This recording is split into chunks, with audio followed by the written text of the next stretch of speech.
Ассаламу алейкум, дорогие зрители! Вы смотрите программу «Новости недели» на канале Казахстан Уйгурлары.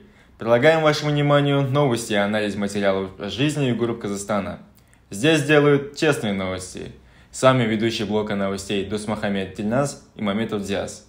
Ассаламу алейкум, қадырдан көрерменler. Sizlerden diqqətinizə Qazaqstan Uyğurları kanalı həftəlik xəbər proqramısını havalı qılımız. Nəzərlərinizə Qazaqstan Uyğurlarına münasibətlik yanılıqlarını sunmaqçımız. Səmimi xəbərlər bizim kanalımızda. Xəbər bölümünün жүргізгүчілері Мамедов Диас, Досмахамед Тильназ.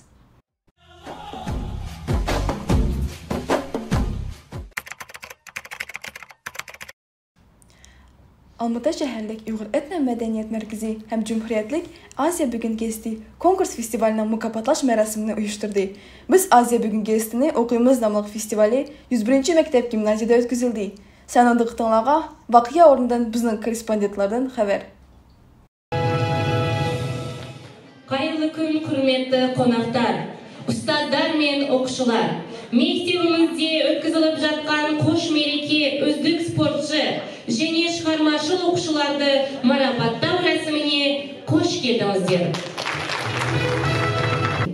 Demek sport utku yetişinin çoğun amili. Bugünkü günde sport alanında bokstun çoğun utku yetip Asiya çempionu atalgan Elanur Turganova Muşu mektebinin tülegi.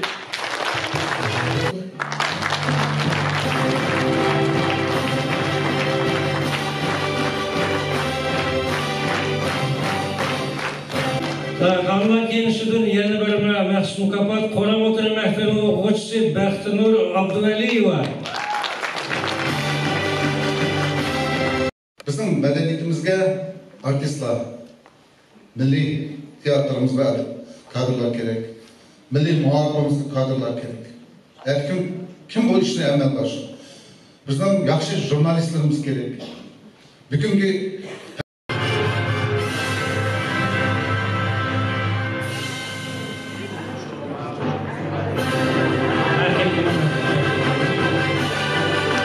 Muşu mərasim doğrusu bir söz deyib ketsiniz.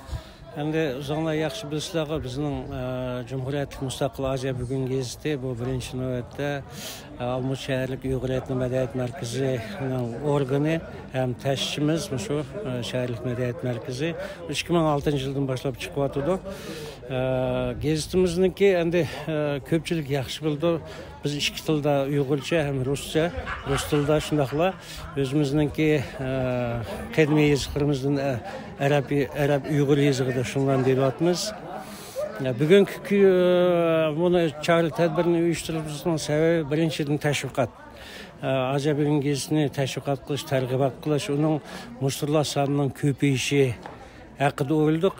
Ikkinchidan mushu ish chorliga, chorlik tadbirimizga maktab o'quvchilari, maktab ustozlari, muallimlar shularni qatnashsa, chunki asosiy shu bizning ana tilimizda o'qiyotgan maktabdagi bolalarimiz, ularga dars berayotgan ustozlarimiz kelajakda shu o'quvchilarni tayyorlab chiqib, bugungi Asiya bugungi gezitga o'xshash boshqa gezitlarnikini ham shunday televideniya, radiolarda ishlaydigan jurnalistlarimiz bo'lishi kerak. Kelajakda adabiy kitoblarni yozadigan yozuvchilarimiz bo'lishi kerak. Kelajakda xalqimizning tarixini tadqiq qiladigan tarixchilar, olimlarimiz bo'lishi kerak degan niyat bilan shularni rag'batlantirish, shularni o'quvchilarni da'vat qilish masalasidan shu konkursni o'tkazyapmiz.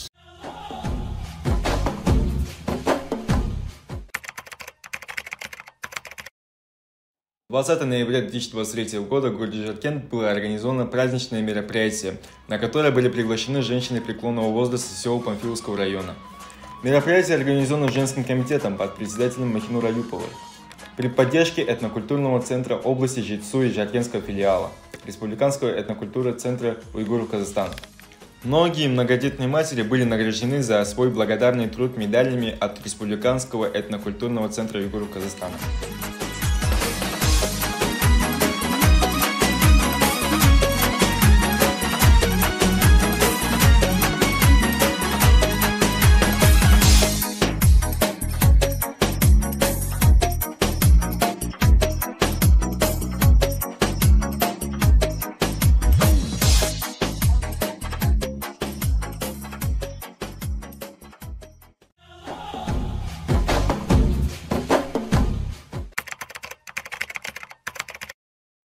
Almuta vilayetining Uyg'ur nahiyasining Ketman yezisida danliq Uyg'ur yozuvchisi va shoiri mashhur Jalilov byustining ochilish marosimi tantanalik bilan o'tdi.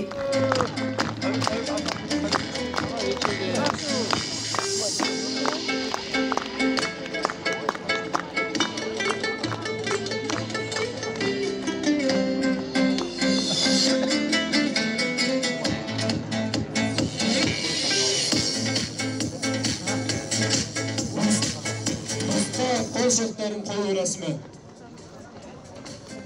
Audan hokimligi, Mektep ushumi, Uyg'ur etnomatiya o'rtog'i Jalilov ufaqlari.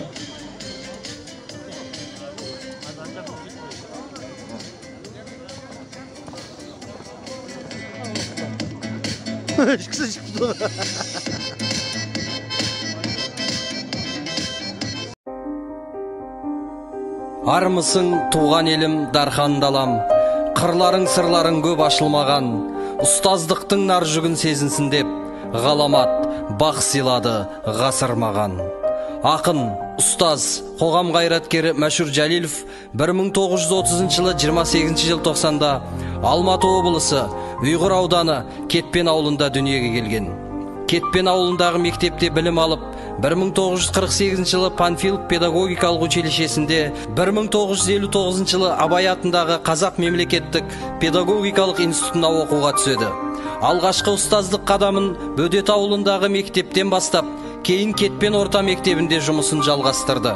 Мәшһүр Жәлилов өзінің біліктілігі мен ізденімпаздығының арқасында Қазақ СССР халыққа білім беру министрінің құрмет грамотасы, 1986 жылы ветеран труда медалімен, СССР оқу министрлігінің жас ұрпаққа білім және тәрбие берудегі табыстар үшін құрмет грамотасымен марапатталады.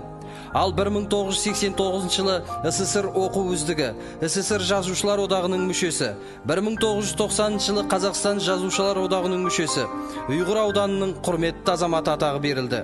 Ақын, ұстаз Мәшһүр Жәлиловтың тұңғыш өлеңдері мен еңбектері аудандық іле шұғыласы, республикалық қазіргі Ұйғыр Абази газеттеріне, Арзу, Пәрваз журналдарында басылып шықты. 1970 жылы Арзу, 1976 жылы Бих, 1980 жылы Тепілған блокнот, Дәриям менің, 1989 жылы Тяншан Сардылри атты өлеңдер жинағы жазушылар баспасынан жарық көрді. 1988 жылы Қазақ Академиясында ғалым профессор Ғожахмет Сәдуақаспен бірге 6-шы сыныптар үшін ұйғыр тілінде шығатын оқулықтарды жазуға белсенді қатысты, яғни оқулықтардың авторы болды. 2010 жылы Ана жұртым соғылмас илхам атты өлең, мақала, естеліктер жинағы тұңғыш президенттің қолдауымен жарық көрді. 2013 жылы жасөспірімдерге арналған Ғұнша атты балалар журналы, 2022 жылы балаларға арналған Балалар не ойлайды атты өлеңдер жинағы басылып шықты. Ақынның бірқатар өлеңдеріне әндер де жазылды. Қазақстан мемлекет үкіметінің 1999 жылы 21 сәуір 441 қаулысына сәйкес 45 жылы өзі еңбек еткен Алматы облысы Ұйғыр ауданы Кетпен орта мектебіне Мәшһүр Жәлиловтың есімі беріліп, сол жылы мектептің жанында мұражай ашылып, ақынның барлық естеліктері, еңбектері мұражайға қойылып сақталуда. Ақынның құрметіне ауылда бір көше берілген.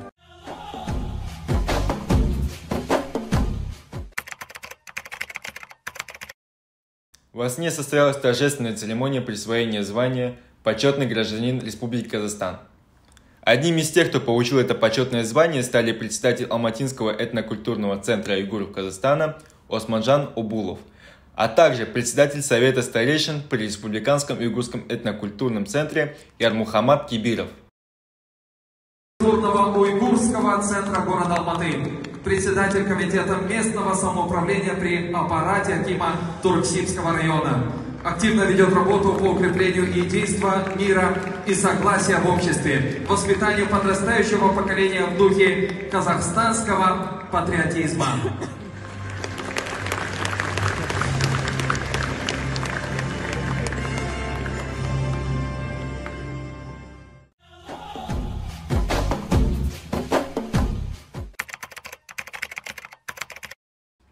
Just Talk saytida Respublikaның яшлар саясатын рivajlandырышыга кошкан чоң утуклары ва бебаха хәссиси яшларның җәмгыятьтәге орны һәм киләчәк яшлар өметләрен мустәхкәмләштә ярдәме өчен Казакстан Уйгыр яшлар иттифакының рәисе Рустам Хәйриев Алматаның Парасат профессионаллар оешмасыдан Парасат таллымы намлык мукафатыга лауреат булды.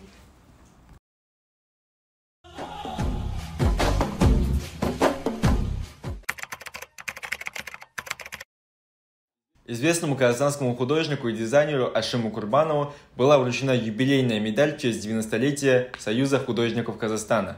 Имя талантливого художника-живописца Ашима Курбанова и его оригинальные работы известны далеко за пределами Казахстана. Его персональные работы, выставки были организованы в Казахстане, Швеции, а также в других странах.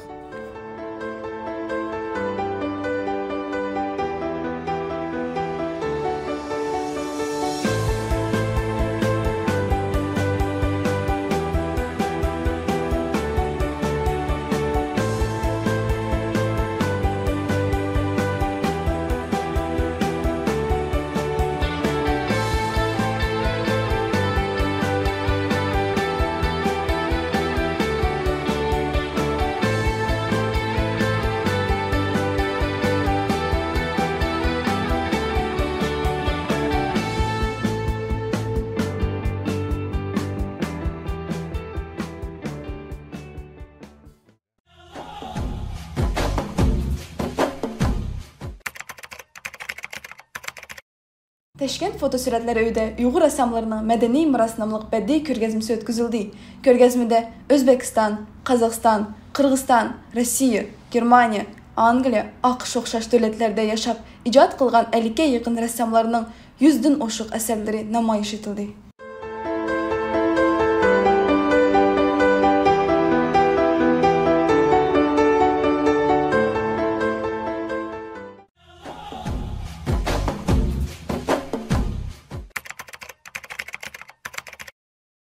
В эти дни празднует свой 75-летний юбилей известный общественный деятель Астекинака Ибрагимов. Редакция канала «Казахстан Уйгурлары» искренне поздравляет юбиляра. Просим Аллаха для него крепкого здоровья, счастья и долгих лет жизни.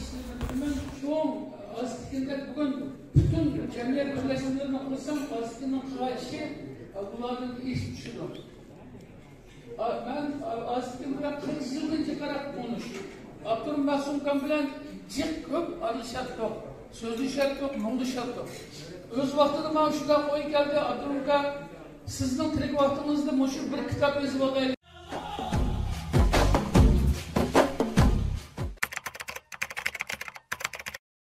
Diqqətinizə yurttaşlarımızın sport tutuqları haqqında yanılıqlardan təqdim qılınız. Güreşçi Fəxriddin Toxtiyev Gretsiya Cumhuriyetində fəxriyyələr arasında ötküzülən erkin güreş boyunca Cahan Çempionatının bronza medalının egisi atandı. Almaty aeroportunda sportçuların dostları həm vafadar muxlisləri kütüb aldı.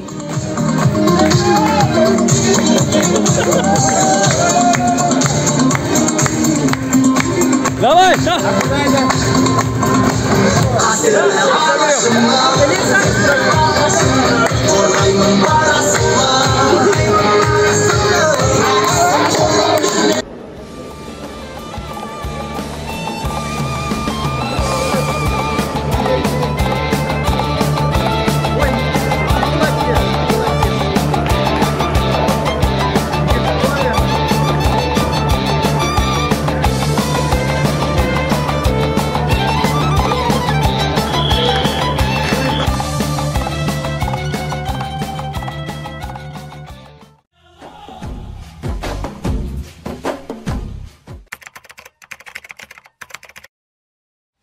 Уроженка села Хорам Алматинской области Ембич-Казахского района Алинур Турганова стала чемпионкой молодежного чемпионата Азии по боксу, прошедшего в Астане. Алинур Турганова, representing Kazakhstan. Турганованың мынандай қарқынмен ол да мүмкін әрине. Тамаша, міне сол қолмен қазір соққы дәл тиді. Керемет. Және шабуылды ары қарай жалғастыру керек. Міне, қарсыласын тіпті бұрышқа да ығыстыратын болады. Дәл тиді. Осымен аяқтау керек. Қатарынан екінші жекпе-жек.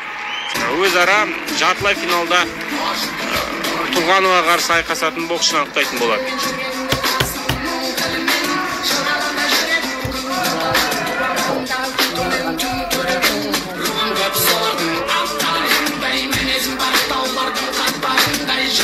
And the winner is by RSC. Blue color, Turganova Eleanor, representing Kazakhstan. Айқын басымдық берген жеңіске шаршалаңның көк бұрышындағы Eleanor Turganovаны жетті, Қазақстан.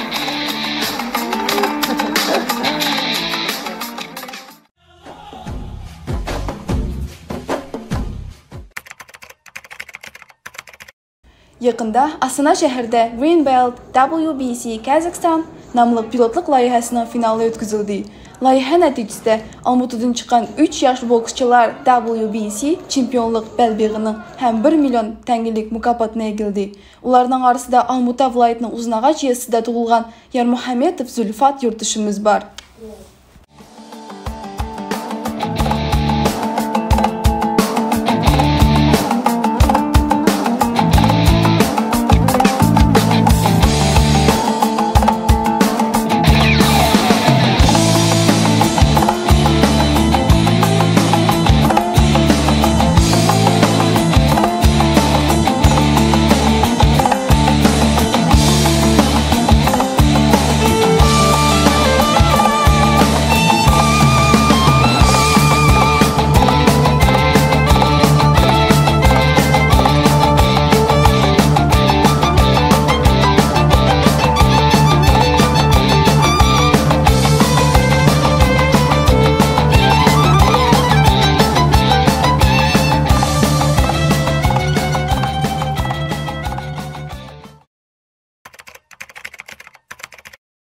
Cahan Uyghur Cemiyeti çoğun kaygıga duç geldi. Teşkent şehirde 84 yaşında Uyghur halkının meşhur şairi Taşpolat Nemetov dünyadan ötdü. Şairinin hayat vaxtida 12 kısımlık şeiri eserlerden terkip tapkan kitabı yoruq görüp, Қазақстан okurmenlerge kağıt tonulgan şeirler toplumunun 13. kısmı yakın arda Қазақстандaki Mir Neşriatlar Öyde neşr etildi. Қазақстан Uygurları редакциясы şairinin ailesi ve dostlarına teziye bildirdi.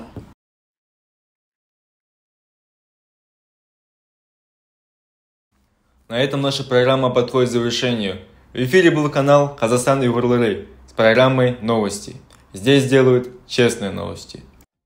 Bizning programmamiz mushnu bilan tamam. Efirde bo'lgan Қазақстан Uyg'urlari kanali.